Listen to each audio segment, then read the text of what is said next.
Episode 8 पासा उल्टा पड़ गया। मिहिर ने पूछा, ऑफिसर प्लीज क्या मैं इस नंबर को डायल करके देख सकता हूँ? कुछ सोचकर दुर्गा प्रसाद ने भी वो नंबर मिहिर को डायल करने के लिए दिया। मिहिर ने नंबर डायल किया और स्क्रीन को इंस्पेक्टर दुर्गा प्रसाद को दिखाते हुए कहा, ये रहा कातिल का नाम। दुर्गा प्रसाद हैरानी से बोला, मुग्धा शर्मा? मिहिर गुस्से में बोला, जी हाँ, मुझे तो पहले से ही मुग्धा पर शक था। उसी ने मारा है मेरे दोस्त को। रोनी ने मुग्धा को कॉल किया था। दुर्गा प्रसाद की शक की सुई भी मुग्धा पर जाकर टिक गई। मुग्धा ही कातिल है सर, मैंने कहा था ना आपको। फोन पर भी उसने रोनी का नाम लिया था। नाउ इट इज कंफर्म्ड, रोनी की मौत में मुग्धा का हाथ है। आखिरी डायल किए हुए नंबर से ये नहीं पता चल सकता कि उसी ने कत्ल किया है। आवेश में आकर हम कोई भी फैसला यूं ही नहीं कर सकते। आई होप कि तुम मेरी बात समझ पा रहे हो।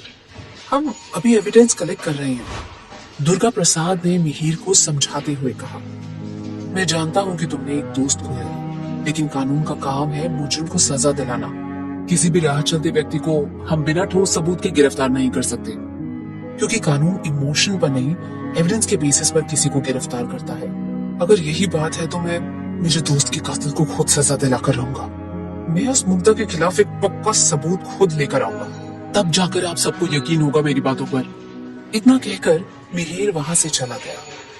मिहिर के वहां से जाते ही एक सब इंस्पेक्टर आया और उसने दुर्गा प्रसाद को सल्यूट करते हुए कहा, सर उस लड़के समीर के बारे में हमें पता चल गया है। समीर का नाम सुनते ही दुर्गा प्रसाद की आंखें चमक उठी और उसने तारीफ करते हुए कहा, वेरी गुड रोशन। पर सर हमने उसे कांटेक्ट भी कर लिया, वो 10 बजे तक यहाँ थाने में मौजूद होगा। रोशन की ओर देखते हुए दुर्गा प्रसाद ने कहा, बढ़िया, उस छोकरे से कुछ तो पता चलेगा ही कि वो रोनी को ढूंढ क्यों रहा था, या शायद वही कातिल निकले। हसमुख ने आंखें नचाते हुए कहा, सर हमें जो कुछ उससे पूछना होगा हम अपने तरीके से वो सब उससे उगलवा ही लेंगे। ये सुनकर सभी सहमति में अपना सर हिलाने लगे। कुछ देर बाद जब मिहिर जंगल पहुंचा, वहां सब कुछ नॉर्मल सा दिख रहा था। पिछली रात हुई बारिश की वजह से कहीं कहीं पर जमीन पर कीचड़ और छोटे छोटे गड्ढों में पानी जमा हुआ नजर आ रहा था। सुबह के वक्त भी जैसे जंगल में पूरी तरह से खामोशी छाई हुई थी। बस बीच बीच में कुछ पंछियों के चहचहाने की आवाज सुनाई दे जाती थी। इसके अलावा सब कुछ पहले जैसा ही था, सिवाय उस जगह के जहां पिछली रात रोनी का कत्ल किया गया था, क्योंकि उस जगह पर पुलिस ने police line do not cross का घेरा बना दिया था। इसलिए मिहिर उस जगह के आसपास ही एविडेंस तलाशने लगा, लेकिन काफी देर तक ढूंढने के बाद भी मिहिर को कोई एविडेंस वहां नजर नहीं आया।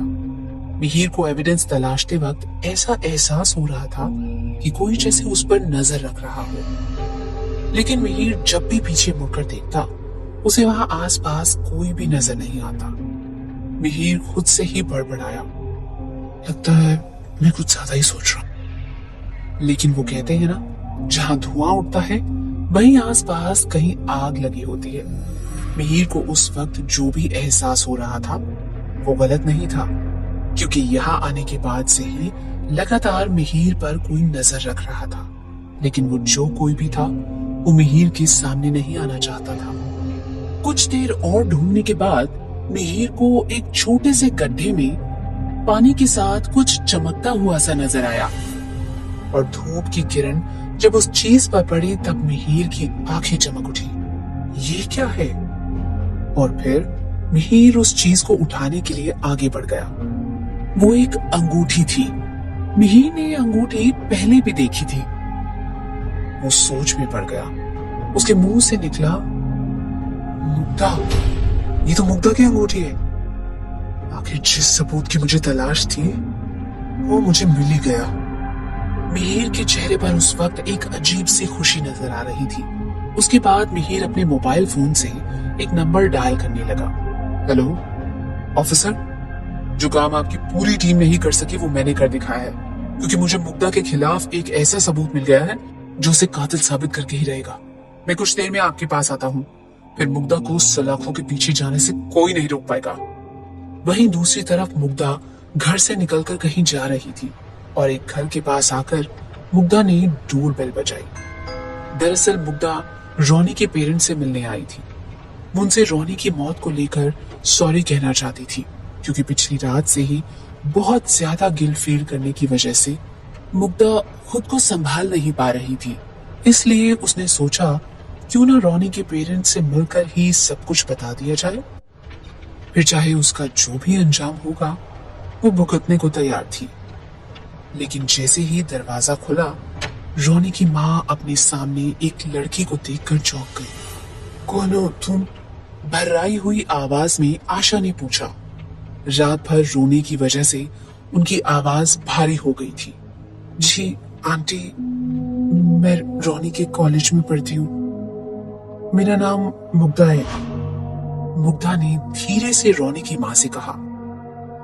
वही मुग्धा का नाम सुनते ही आलोक वर्मा भी जल्दी से दरवाजे के पास पहुंच गए। तुम चले जाओ यहाँ से, सब तुम्हारी वजह से हुआ है। तुम्हारी वजह से हमारा बेटा हमें हमेशा के लिए अकेला छोड़कर चला गया। क्या गलती थी उसकी? सिर्फ यही ना कि उसे तुमसे प्यार हो गया था। प्यार करने की अच्छी सजा मिली उसे। उसने हमें तुम्हारे बारे में बताया भी था, लेकिन अब कोई फायदा नहीं, क्योंकि जैसा तुम चाहती थी ठीक वैसा ही हो गया। मिल गया ना सुकून तुम्हें? यहाँ अब भी कोई कसर बाकी रह गई है? अब क्या तुम हमें भी मार देने के लिए आई हो? आओ मार दो हमें। हम आधे तो मर ही चुके हैं अपने बेटे के साथ, अब तुम हमें पूरा ही मार दो। अंकल, आंटी जी, प्लीज मेरी एक बार बात तो सुनिए। मैंने कुछ भी नहीं किया और ना ही मेरी वजह से उसकी जान गई है। हम तुम्हारी कोई बात नहीं सुनना चाहते। जिस दिन पुलिस को तुम्हारे खिलाफ कोई सबूत मिल जाएगा, तुम जेल की सलाखों के पीछे होगी। तभी हम दोनों को और रोनी की आत्मा को सुकून मिलेगा। इतना कहकर भड़ाक से आलोक वर्मा ने दरवाजा मुग्धा के चेहरे के सामने बंद कर दिया। Uncle, aunty. मुग्धा काफी देर तक दरवाजा खटखटाती रही, लेकिन किसी ने दरवाजा नहीं खोला। मुग्धा मायूस होकर जब घर जाने के लिए वापस लौट रही थी, तभी मुग्धा को अननोन नंबर से कॉल आया। हेलो मिस मुग्धा, मैं दुल्हनगढ़ पुलिस स्टेशन से ऑफिसर दुर्गा प्रसाद बात कर रहा हूँ।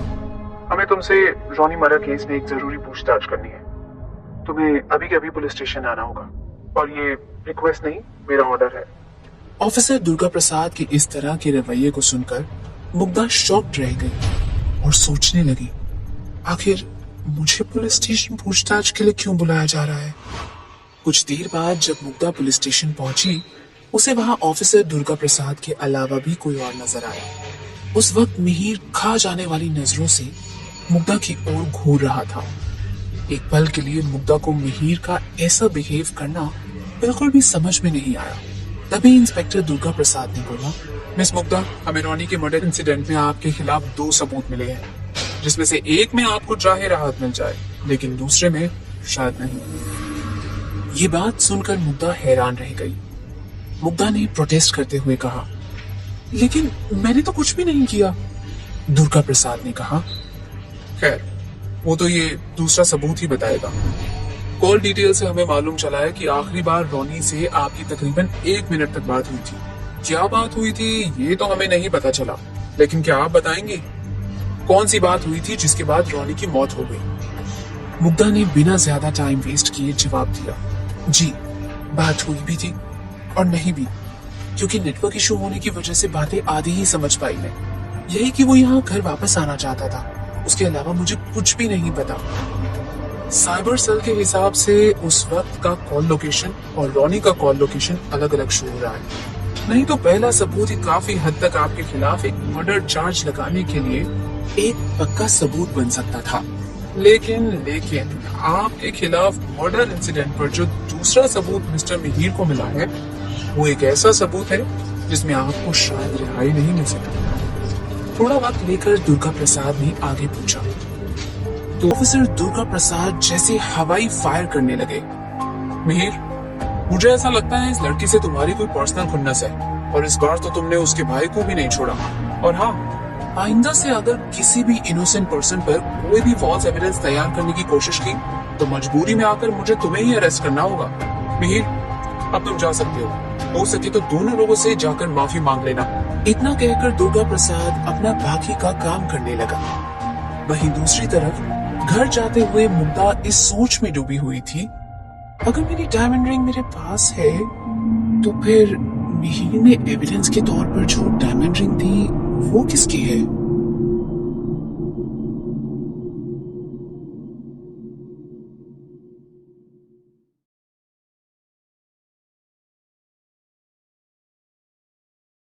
एपिसोड 9, आंसुओं की कीमत। पुलिस स्टेशन से बाहर निकलते ही मिहिर के दिमाग में कुछ सवाल मधुमक्खी की तरह भिन भिन आ रहे थे। जो डायमंड रिंग मुझे मिली, अगर वो सच में मुग्धा की नहीं है तो फिर वो डायमंड रिंग किसकी है? मुझे ये पता लगाना होगा। मुग्धा घर पहुंचने के बाद भी काफी टेंस दिख रही थी और वो सीधे अपनी माँ माया के पास पहुंच गई। उस वक्त लिविंग रूम में माया बड़े से सोफे पर बैठे आराम से टीवी पर पुरानी इंग्लिश फिल्म देख रही थी और सोफे के ठीक पास एक काले रंग की बिल्ली भी नजर आ रही थी जिसकी कंचे सी भूरी आंखें थी।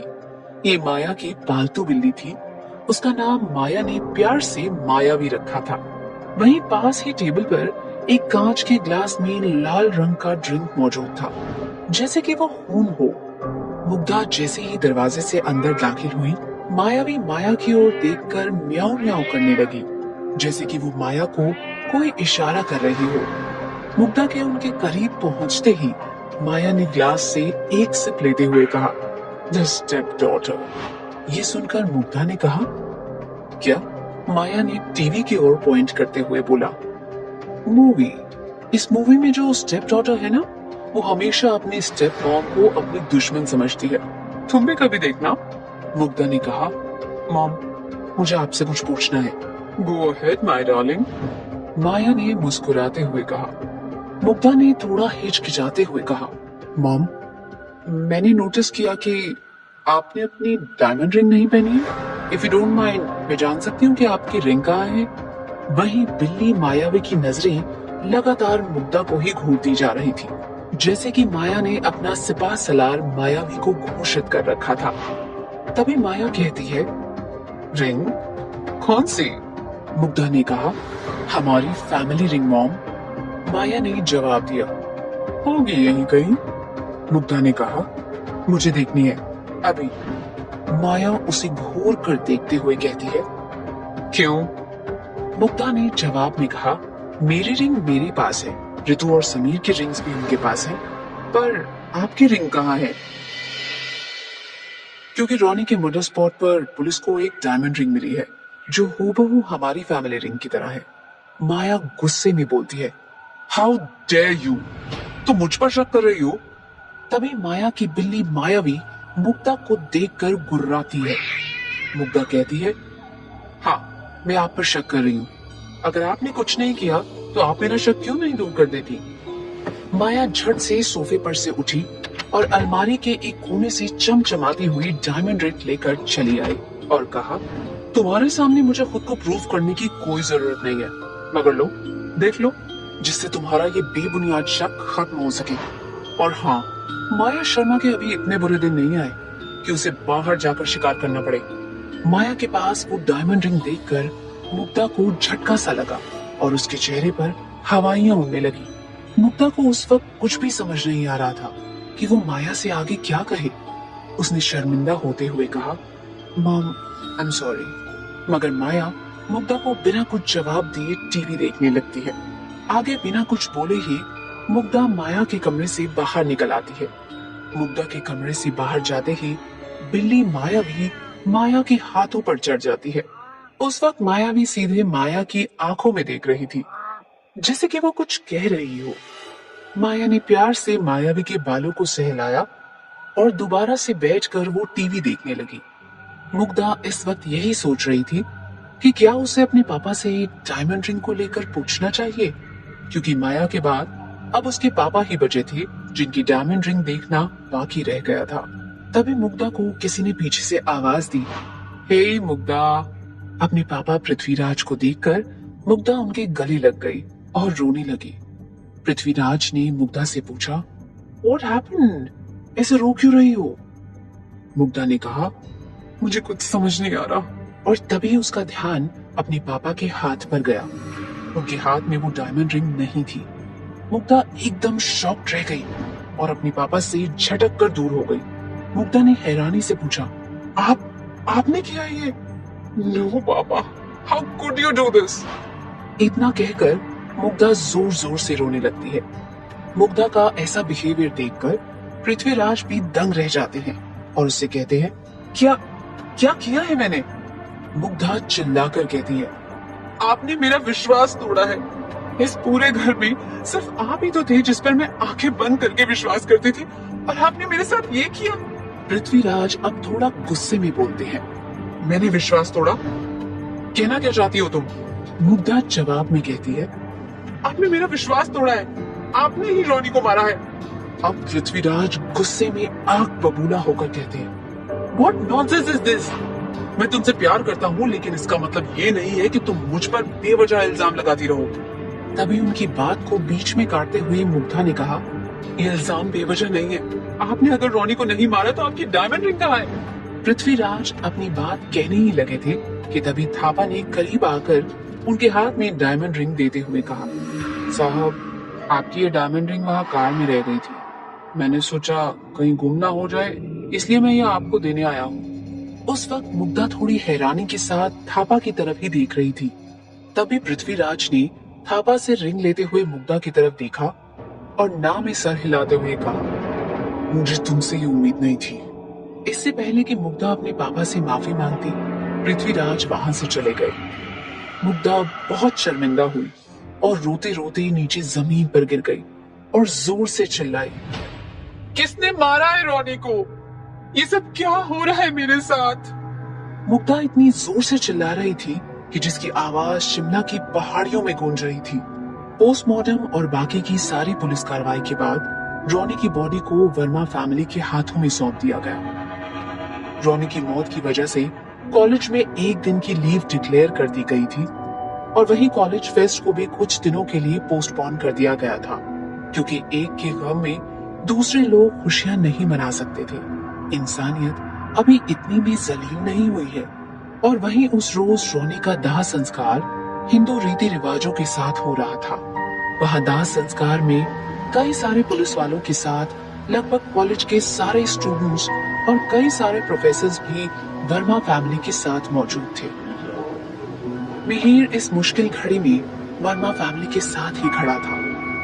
पोस्टमार्टम के बाद रोनी की बॉडी के मिलने के बाद से ही रोनी की मम्मी आशा वर्मा का रो रो कर बुरा हाल था।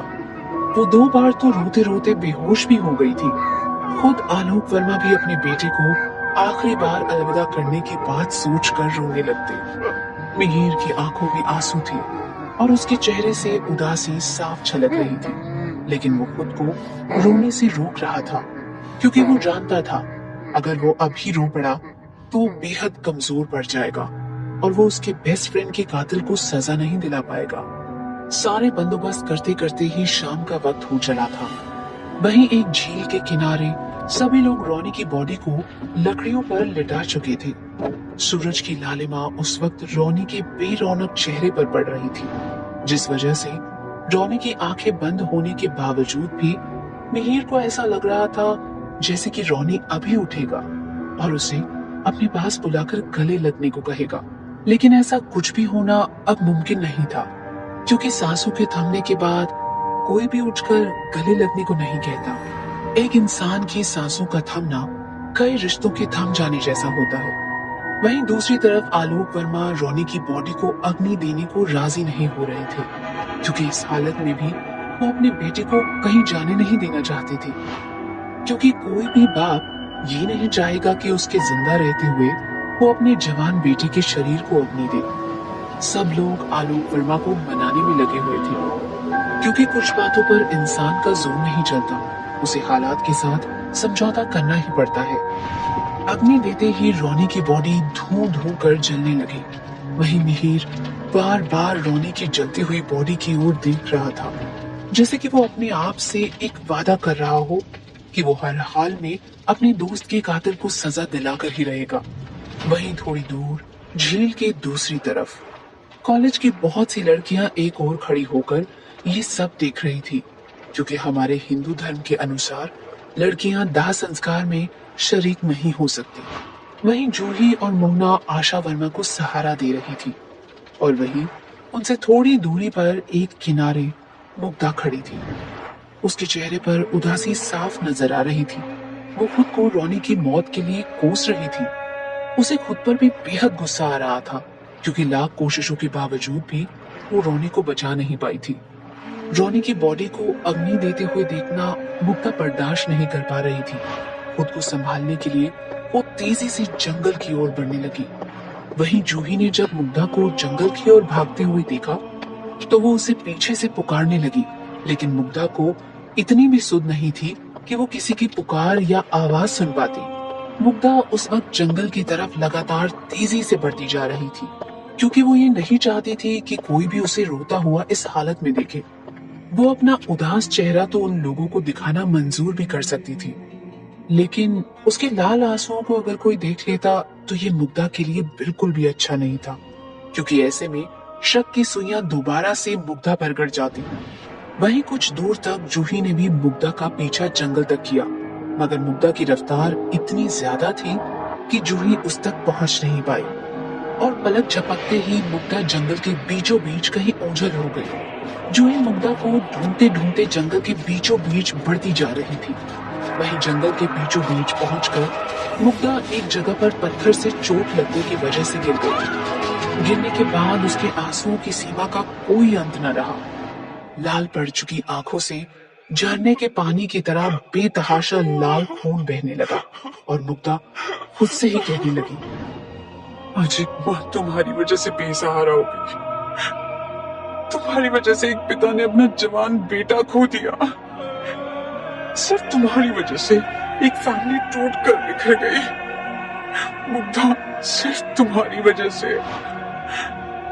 मुग्धा उस वक्त रोते हुए गुस्से से जमीन पर वार कर रही थी, क्योंकि इतना गिल्ट उसे अपनी लाइफ में आज से पहले कभी नहीं हुआ था। रोने की वजह से उसके सफेद कपड़ों पर भी खून के धब्बे उभरते जा रहे थे। सच कहा है किसी ने, किसी को खोने का गम हमें तभी समझ आता है जब हम वाकई में किसी करीबी इंसान को खो देते हैं। चाहे रोनी मुग्धा के लिए करीबी ना हो, पर मुग्धा नहीं चाहती थी कि उसकी वजह से रोनी की जान चली जाए। रोनी, काश तुमने मुझसे कभी प्यार किया ही नहीं होता। काश तुम मुझे उस रोज प्रपोज करने ही ना आए होते। काश मुझे मालूम होता कि तुम्हारे साथ इतना बुरा हो सकता था। रोनी, मुझे माफ करना। Ronnie, I am sorry. Sorry Ronnie, please forgive me.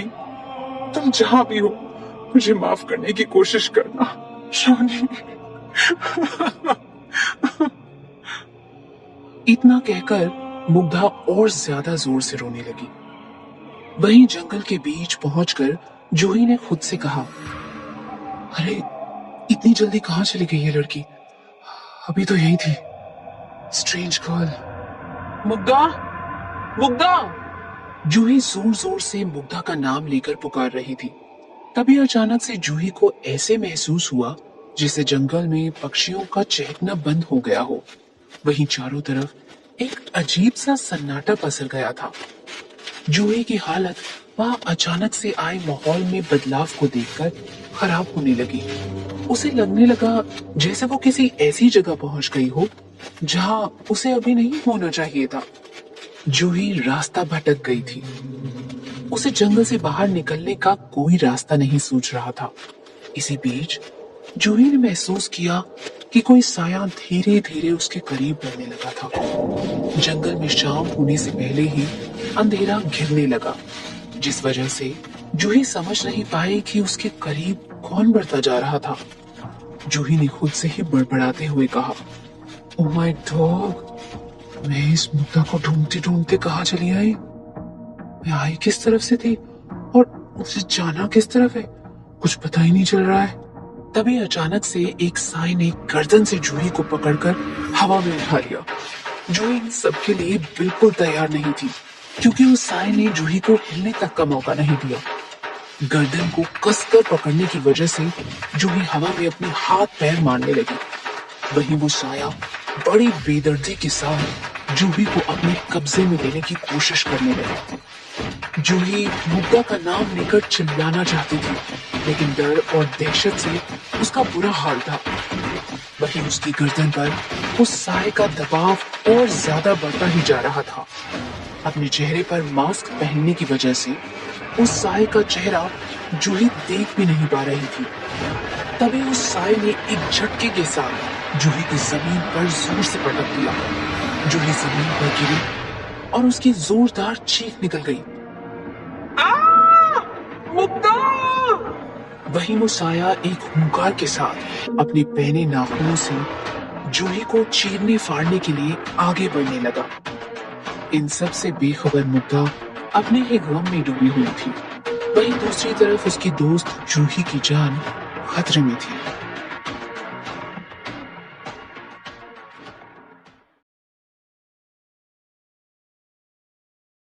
Episode 10। मैं और तुम कभी दोस्त नहीं बन सकते। उस वक्त डर के मारे जूही बुरी तरह से थर थर कांप रही थी, क्योंकि जूही के सामने एक लंबा साया उसे चीर फाड़ने को तैयार खड़ा था। जैसे दिया बुझने से पहले फड़फड़ाता है, बिल्कुल उसी की तरह जूही ने अपनी जान बचाने के लिए एक आखिरी गुहार लगाई। मुग्धा! दूसरी तरफ रोते हुए मुग्धा के कानों में जैसे ही जूही के चिल्लाने की आवाज पड़ी, मुग्धा ने अपनी आंखें खोली और उसके मुंह से निकला, जूही? ये तो जूही की आवाज है। जरूर जूही किसी बड़ी मुसीबत में है। मुग्धा जूही की आवाज का पीछा करने लगी। वहीं दूसरी तरफ काले साए ने जूही को उठाया और उसकी गर्दन को टेढ़ा कर वो अपने तीखे पहने दांतों को जूही के गर्दन पर गाड़ देने के लिए बेचैन हो रहा था कि तभी वहां मुग्धा पहुंच गई और उसने उस साए को गर्दन से खींचते हुए उसे दूर हवा में उछाल दिया। साया एक तेज झटके के साथ कई फीट दूर उछलते हुए गिरा, लेकिन इसके बावजूद भी उसे जैसे कोई फर्क पड़ता हुआ महसूस न हुआ। वो बिल्कुल पलक झपकते ही एक चट्टान की तरह वापस जूही के नजदीक आ खड़ा हुआ। लेकिन इस बार उसकी नजरें मुग्धा पर ही गड़ी हुई थी, क्योंकि मुग्धा ने उस साए को उसका शिकार हासिल करने से रोका था। जूही डर और घबराहट की वजह से वही बेहोश हो गई थी, लेकिन मुग्धा और वो साया आपस में ही लड़ने लगे। साए ने अपना चेहरा मास्क के साथ छिपा रखा था, जिस वजह से मुग्धा चाहकर भी उसका चेहरा नहीं देख पा रही थी। कई बार मुग्धा का हाथ लड़ाई के बीच मास्क पर भी गया, लेकिन हर बार वो साया मुग्धा का हाथ झटके से खींच लेता। आखिर में एक जोरदार धक्का देते हुए मुग्धा ने उस साए को जमीन पर गिरा दिया और वो तेजी से उसका मास्क हटाने लगी। मास्क तकरीबन हट चुका था और उसका चेहरा कुछ हद तक दिखने भी लगा था, लेकिन ऐन वक्त पर जूही जोर से चिल्लाई और उसी बीच साए को थोड़ा संभलने का मौका मिल गया और उसने मास्क को दोबारा से खींचते हुए अपने चेहरे पर लगा लिया और मुग्धा को अचानक धक्का देते हुए वो साया हवा की रफ्तार के साथ जंगल के बीचों बीच कहीं ओझल हो गया। जूही उस वक्त जमीन पर बैठे बैठे सन्न रह गई थी, क्योंकि उसने ऐसी चीजें अभी अपनी आंखों से देखी जो वो अपने सपने में भी नहीं सोच सकती थी। जूही के पास जाकर मुग्धा ने उसकी आंखों में ध्यान से देखकर कहा, जूही, मेरी बात सुनो, तुम यहाँ जंगल में नहीं आई थी, यहाँ से सीधे तुम घर चली जाओगी। जूही मंत्रमुग्ध होकर जैसे बोलती चली गई, मैं यहाँ जंगल में नहीं आई थी, मैं यहाँ जंगल में नहीं आई थी। इतना कहकर जूही वहां से उठी और चली गई। जूही के वहां से जाने के बाद मुग्धा भी वहां से चली गई, लेकिन उसके दिमाग में ये चलने लगा कि अभी अभी जूही पर किसने हमला किया था, क्योंकि वो साया किसी भी तरह से उनके परिवार में से कोई नहीं लग रहा था। हम जितना दर्द से दूर भागने की कोशिश करते हैं, दर्द उतना ही ज्यादा कुंडली मारकर हमारे जहन में बैठ जाता है, और अगर यही दर्द किसी को खोने को लेकर हो तो वो दर्द एक नासूर बन जाता है। मिहिर की भी कुछ ऐसी ही हालत थी। अपना दर्द वो सबसे छिपा भी नहीं पा रहा था और अपने गम को वो किसी के सामने जाहिर भी नहीं कर पा रहा था। उस रात मिहिर ही जानता होगा कि उसने कैसे सारी रात जागकर सुबह की थी। क्योंकि जैसे ही मिहिर अपनी आंखों को बंद करने की कोशिश करता, उसके आंखों के सामने रोनी का वही मुस्कुराता हुआ चेहरा नजर आ जाता जिस चेहरे के लिए रोनी जाना जाता था। रोनी के कहे गए आखिरी शब्द मिहिर के कानों में तब गूंजने लगे। मिहिर, तुम मेरे सबसे अच्छे दोस्त हो, बिल्कुल मेरे भाई की तरह। तुम मेरी हेल्प करोगे ना? मैं मुग्धा से बहुत प्यार करता हूँ और आज मैं उसे प्रपोज करने जा रहा हूँ। लेकिन जैसे ही मिहिर अपनी आंखें खोलता, सब कुछ जैसे धुआं धुआं सा रह जाता। रोनी का वो बेरौनक सा चेहरा, उसके पापा और मम्मी का रोता हुआ चेहरा, और फिर रोनी के बॉडी का जलकर खाक हो जाना। सब कुछ एक बुरी सपने की तरह बीत रहा था इन दिनों मिहिर की जिंदगी में। मिहिर इन सब से बाहर निकल नहीं पा रहा था। वहीं अगले 2 दिनों तक वो कॉलेज भी नहीं गया। मिहिर सारा दिन मायूस होकर बिस्तर पर पड़ा रहता। रतन मामा भी मिहिर को ऐसी हालत में देखकर परेशान हो रही थी। उनकी भी चिंता दिन पर दिन बढ़ती जा रही थी। बेटा मिहिर, जाना, थोड़ा बाहर टहल कर आ, मन को कुछ ताजगी मिलेगी। मैं जानता हूँ तूने अपना खास दोस्त खोया है, लेकिन इसका मतलब ये तो नहीं कि तू जीना ही भूल जाएगा। बेटा, खुद को संभाल मिहिर, मेरा भी तो तेरे सिवा कोई और नहीं है। इधर आ बेटा। वाकई में रतन मामा के अलावा मिहिर का कहने को कोई भी नहीं था। मिहिर जानता था कि वो दोनों ही एक दूसरे का सहारा है। भगवान ना करे कि उसे कुछ हो, नहीं तो फिर रतन मामा को संभालने के लिए कोई नहीं रहेगा। इसलिए मिहिर हमेशा रतन मामा की सभी बातें सुनता था, और वहीं मिहिर को भी रतन मामा से एक सगे माँ बाप से भी ज्यादा प्यार मिलता था। मिहिर ने खुद को संभालते हुए कहा, ठीक है मामा, मैं बाहर जा रहा हूँ। अगर आपको कुछ चाहिए हो तो आप मुझे बता दीजिए, मैं बाजार से जाकर ले आऊंगा। सर पर हाथ फेरते हुए रतन मामा ने कहा, नहीं बेटा, तू बस बाहर कुछ देर घूमा, मैं तब तक रात के खाने की तैयारी करता हूँ। वहीं पिछले दिनों से मुग्धा को लेकर भी मिहिर कुछ गिल्ट महसूस कर रहा था, क्योंकि रोनी के दाह संस्कार और बाकी के मैटर की वजह से उसे वक्त नहीं मिल पाया था मुग्धा से सॉरी बोलने का। हम अक्सर वक्त पर कहाँ कुछ बोल पाते हैं किसी को। कभी किसी को थैंक यू कहना रह जाता है तो कभी सॉरी कहना रह जाता है। शिमला की मॉल रोड पर घूमते हुए मिहिर सोच रहा था, मुझे कल कॉलेज आकर मुग्धा से बात करनी चाहिए, क्योंकि मैंने उसे बार बार ठेस पहुंचाई है। मुझे एक बार उससे मिलकर उसे सॉरी जरूर कहना चाहिए। शायद मुग्धा मेरी सिचुएशन को समझते हुए मुझे माफ कर दे। अगले दिन कॉलेज में वही बस बीते कुछ ही दिनों में जैसे रोनी के मर्डर केस को भी पूरे कॉलेज ने भुला दिया, सिवाय मुग्धा और मिहिर के।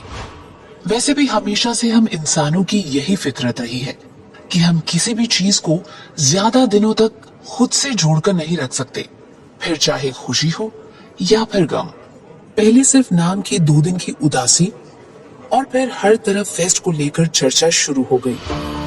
और इस बार फेस्ट की रिहर्सल पिछली बार से भी ज्यादा जोरदार तरीके से शुरू हुई थी, क्योंकि इस फेस्ट को पोस्टपोन किया गया था, ना कि कैंसिल।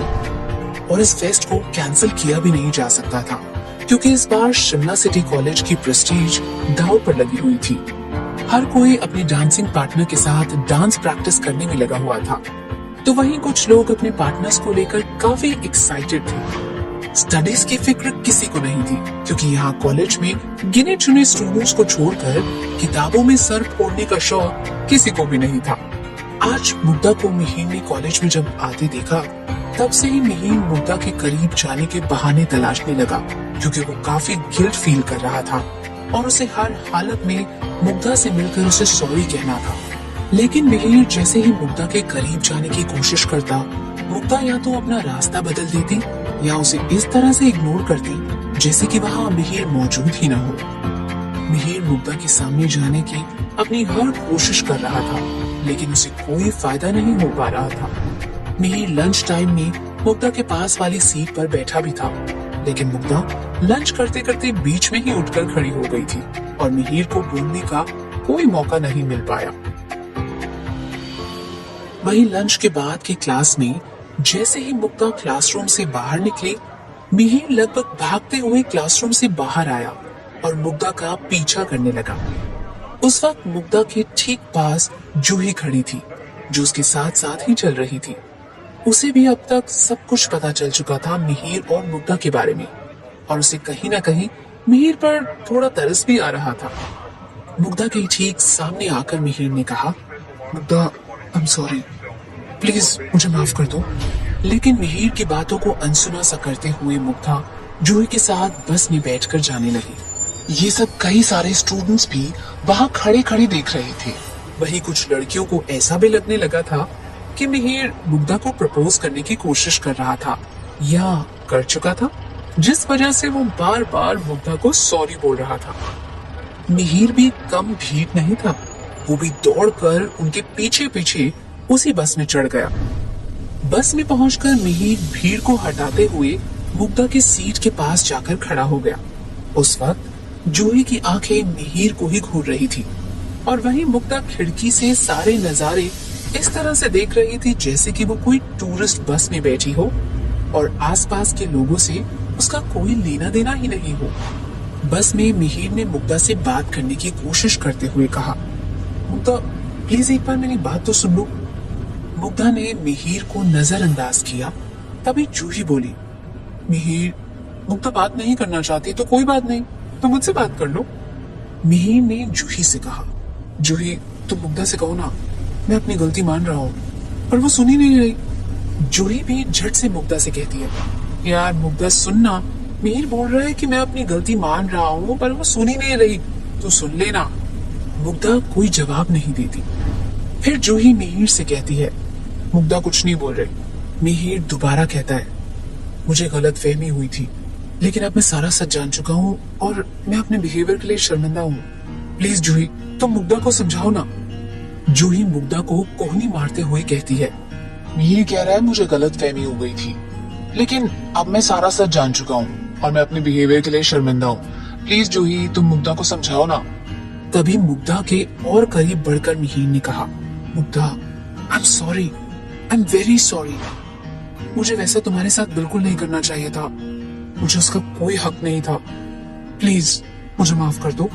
मिहिर ने मुग्धा की आंखों में देखते हुए कहा, मैं मानता हूँ मुझे ऐसा नहीं करना चाहिए था, लेकिन मैंने अपना सबसे अच्छा दोस्त खोया है और मैं बहुत ज्यादा इम्पल्सिव होकर ये भी भूल गया था कि मैं उस वक्त क्या कर रहा हूँ। मैं सिर्फ एक फुल प्रूफ एविडेंस तलाश कर रहा था जिससे असली कातिल का पता चल सके, और उस एविडेंस ने मुझे तुम्हारे खिलाफ जाने पर मजबूर कर दिया। तुम ही बताओ, मैं और क्या करता? अगर मेरी जगह तुम होती तो तुम क्या करती? क्या मुझे अपने बेस्ट फ्रेंड के कातिल का पता लगाने का हक नहीं है? बताओ। ये सब मिहिर लगातार एक सांस में बोलता चला गया, जैसे कि वो अपने गिल्ट को पूरी तरह से मुग्धा के सामने एक्सप्रेस कर देना चाहता था, क्योंकि उस वक्त मिहिर की आंखों में अपने फ्रेंड को लेकर सच्चे इमोशन को देखकर खुद जूही भी हैरान रह गई। इसलिए मुग्धा को कुछ ना बोलता हुआ देखकर जूही ने मिहिर की आंखों में देखते हुए पूछा, क्या कोई अपने फ्रेंड से इतना प्यार कर सकता है? जूही के सवाल पर ही मिहिर ने आगे भी मुग्धा की ओर देखते हुए कहा, हाँ, मैं कर सकता हूँ। जिसने बचपन में ही अपने माँ बाप को खोया हो, जिसका अपने इकलौते मामा के सिवा कहने को और कोई ना हो, सिर्फ एक बेस्ट फ्रेंड रोनी, और उसे भी मैंने खो दिया। हाँ, मुझसे एक गलती हुई है और मैं उसके बदले में फिर से तुमसे माफी मांगता हूँ। प्लीज फॉरगिव मी मुग्धा। तभी अपने कानों से ब्लूटूथ एयरपॉड्स निकालते हुए मुग्धा ने मिहिर की ओर देखकर पूछा, क्या तुम मुझसे कुछ बोल रहे थे? Sorry, I was listening to music, मेरा स्टॉप आ गया है। इतना कहते कहते वो झट से जूही के साथ बस से उतर गई। वहीं मिहिर को विश्वास नहीं हो पा रहा था कि उसने अब तक जो कुछ भी मुग्धा से कहा था उसका एक हिस्सा तक मुग्धा के कानों तक नहीं पहुंचा था। उस वक्त मिहिर को खुद पर ही गुस्सा आ रहा था और वो बस से उतरकर जमीन पर पैर पटकते हुए अपने घर लौट गया। कुछ बातें अपने आप कहीं भी पहुंच जाती हैं और वहीं कुछ बातें सामने होकर भी किसी को सुनाई नहीं देती। मुग्धा का हाथ खींचते हुए जूही ने पूछा, मुग्धा, तुम मिहिर के साथ ऐसा कैसे कर सकती हो? क्या तुम्हें मिहिर पर जरा भी तरस नहीं आता? वो सच में तुम्हारे लिए गिल्ट फील कर रहा है और तुम उसकी बातों को सुनना तो दूर, उसकी सॉरी तक एक्सेप्ट नहीं कर रही। तुम्हारी इस हरकत पर मुझे भी हैरानी हो रही है और यहाँ तक कि मुझे मिहिर के लिए सॉरी फील हो रहा है। क्या तुम इतनी हार्टलेस हो? मुग्धा ने जूही के हाथों पर हाथ रखते हुए कहा, तुम्हें क्या लगता है जो कुछ भी मिहिर ने कहा उसे मैंने नहीं सुना? चौंकते हुए जूही ने कहा, क्या? तुमने सुना? मैंने सब सुना। मिहिर ने जो जो कहा सब। लेकिन कुछ रिश्तों की उम्र नहीं होती और कुछ नाम नहीं होता, और मेरे और मिहिर के बीच कोई रिश्ता नहीं हो सकता, दोस्ती का भी नहीं। जूही उस वक्त मुग्धा को हैरान होकर देख रही थी, क्योंकि इस वाली मुग्धा को वो बिल्कुल भी नहीं पहचान पा रही थी। ये मुग्धा उसकी पुरानी वाली मुग्धा से बिल्कुल अलग थी। घर पहुंचने के बाद भी मुग्धा के दिमाग में वही सारी बातें चल रही थी जो उसने मिहिर से बस में सुनी थी, जिसने बचपन में ही अपने माँ बाप को खोया हो, जिसका अपने इकलौते मामा के सिवा कहने को और कोई ना हो, सिर्फ एक बेस्ट फ्रेंड रोनी, और उसे भी मैंने खो दिया। मुग्धा अपने कमरे में पहुंचकर खुद से कहने लगी, जानते हो मिहिर, हम दोनों में कितना कुछ सिमिलर हो सकता था। जैसे तुमने बचपन में अपने पेरेंट्स को खोया था, ठीक वैसे ही मैंने भी बचपन में अपनी माँ को खोया था। लेकिन नहीं, मैं तुम्हारे बारे में गलत सोचती थी, क्योंकि तुम मुझे कभी समझ ही नहीं पाए। लेकिन अफसोस मिहिर, मैं तुम्हें कभी माफ नहीं कर सकती। उधर मिहिर भी अपने घर पर बिस्तर पर लेटे हुए मुग्धा के बारे में सोचते हुए कहता है, मैं तुम्हें अपनी दोस्त बनाकर रहूंगा मुग्धा। वही मुग्धा ने आंखों में नमी के साथ कहा, मिहिर, मैं और तुम कभी दोस्त नहीं बन सकते।